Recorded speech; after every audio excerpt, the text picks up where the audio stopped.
Hello, I'm here to introduce Vault Robot Battle Arena. It is a game that was inspired by those old TV shows like Robot Wars or BattleBots, and especially movies like Real Steel. So this is like an imagining of a robot sport set sort of in the not too distant future. So in this game, each player is going to be controlling a robot, and the objective of the game is to get 5 of these victory points. The first person to 5 victory points wins. There are 2 ways of getting victory points. First, this dice is going to be rolled to determine which spot on the board is going to be worth a victory point at the end of the round. If your robot is on that spot at the end of the round, you earn the victory point. The other way of getting victory points is by destroying your opponents. Each robot's got 3 hit points, but you have to be the person to deal the last point of damage in order to earn the victory point.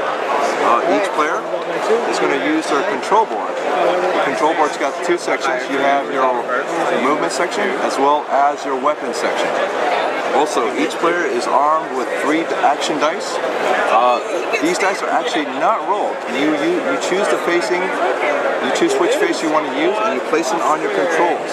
If you place an action die on your movement controls, you're going to move the number of spaces equal to the pip and in the direction that you place it on the control board. So you do not roll these dice at all. The only dice that's rolled is the control point dice.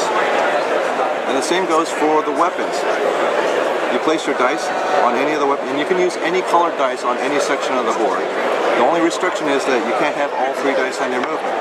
Now, all this is going to be relative to the placement of the player board in relation to the game board here. So, for instance, if I wanted to fire in a diagonal direction in this direction, I would place the dice on this spot right here. Now, all this is actually happening behind your player screen, so everyone doesn't know what what his opponents are planning. So once everyone's placed their dice, what we do is we just give a thumbs up. Once everyone's thumbs up, we reveal the dice. I rolled the dice. Now, all the dice are going to be resolved in this order, with the red dice resolving first. So everybody's red dice will resolve first. So lower numbers will always resolve before the higher numbers. So everything that I've described is the base game. There's also an advanced variant of the game that includes 16 of these modules here. Now there's different varieties of modules, and they basically act like power-ups or upgrades to your robots. Currently the game is out. It's been available to retail since March, so it should be available as well as your friendly local game store. Here.